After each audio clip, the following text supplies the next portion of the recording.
Hello again, welcome to Business. Lead Counsel for Businesswoman and Chief Executive of Reroy Cables, Kate Koti-Papafio, Dr. Dominic Ayine, has rejected claims that her client conspired to steal money from the defunct Capital Bank. According to Dr. Ayine, her client had a legitimate business transaction with the bank and acquired the funds on merit, contrary to the charges leveled against her by the court. He spoke to the media after the maiden court hearing in Accra. Ebenezer Sabuti has the rest of the story.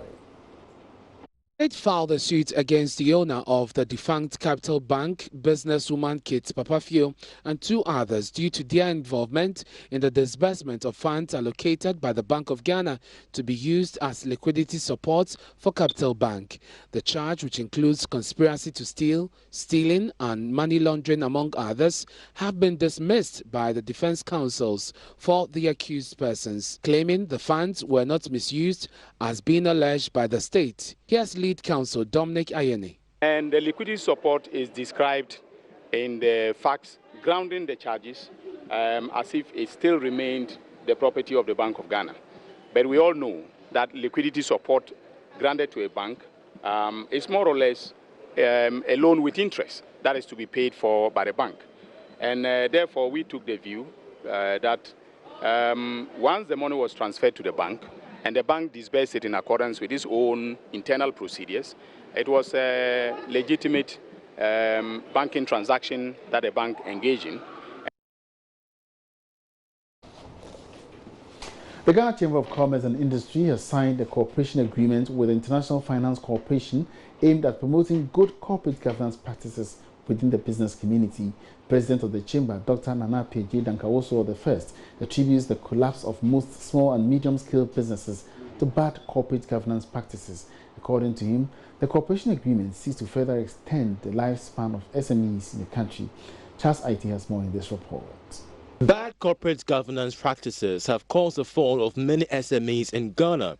Available statistics show that 80% of businesses collapse by their fifth year due to some form of bad corporate governance practices. The cooperation agreement between the Ghana Chamber of Commerce and Industry as well as International Finance Corporation (IFC) is expected to help reverse this trend. Here's President of the Chamber, Dr. Nana P.J. Dankawoso I.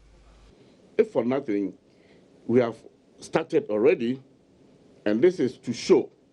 And World Bank and IFC want to demonstrate and to tell the whole world that we want to support the private sector of Ghana, we want to support the government of Ghana, and we want to support Ghana as a whole to get to where it's,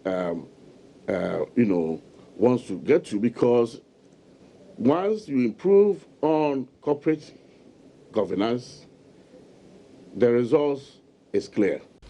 Meanwhile, team lead for the West Africa Corporate Governance Program of the IFC, Moez Mayayu, says the agreement will go a long way to revive struggling companies scrambling to keep themselves afloat.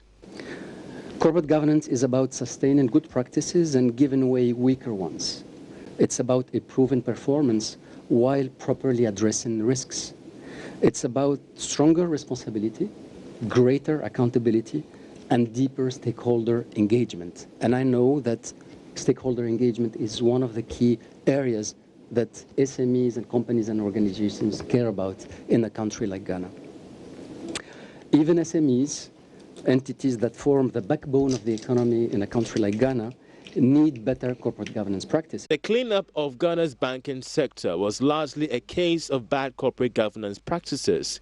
With strong institutions and corporate governance structures, the Ghana Chamber of Commerce and Industry, as well as the International Finance Corporation (IFC), are confident the cooperation agreement will firm up business competitiveness and improve confidence in the financial sector. The Ghana Union of Traders Association (GUTA) is accusing customs officials of using highway checkpoints to charge importers more for duty payments. Leaders say this is in defiance of government's order to remove these barriers following the introduction of the paperless clearance system at the ports. They addressed a press conference in Kumasi. Nana Yaojima filed this report. Ashanti Region GUTA PRO Ofe Mensah says the officers on snap checks often arrest importers for alleged underpayment of import duties. He says such goods are seized until traders pay what customs officers claim is the difference plus 300% penalty. Mr. Ofe says members cannot continue to pay such amounts for what he insists are errors by officials at the port. Then we ask the government, the customs in the port are not the same customs that they operate in Ashanti Region or Kumasi, because now you give us an entry point. You said if a Ghanaian imports a goods, you should see the agent, and then the agent will coincide with the customs, and after that they will bring your goods away. Then you pay all your taxes. After doing all that, when you are bringing your goods from Tama or Takrady or all over the border areas, then we see that the customs always harassing and attacking you. They bring your goods, maybe their office, and then tell you that you are doing it under invoice, so you have to pay a penalty. This is what we don't understand. Mr. Ofe says the development and other processes like clearance audit on old stock are disincentives to business. He proposes government take further steps to widen the tax net to capture Ghanaian and foreign tax evaders. Because last time we met the finance minister at the Golden Bean for their meetings, and he said Kumasi always pay 3% as a taxes in a year. Even compared to Chima, they are paying better than Ashanti Region, especially Kumasi. We ask ourselves, doing the compliance with Alan Chamatin in exercise in Kumasi for the foreign traders, we find out many Nigerians, many Indians, many Chinese, and then other foreign companies. They always say their head office is in Accra. Because of that, even they don't possess all documents that they're supposed to possess it to us. It means they pay taxes in Accra and they're operating in Kumasi. GRA is aware of what you are talking about. Meanwhile, GUTA cautions city authorities in Kumasi against leasing shops at the newly constructed KJTM market to foreigners.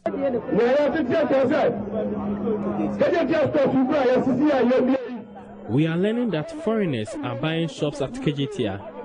That cannot be allowed.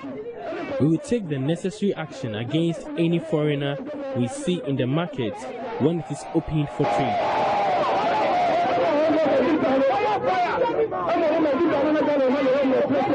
And that's it on JoyNews Prime for Business, of course. My name is Emmanuel Abuaji. We have you. Many thanks for watching.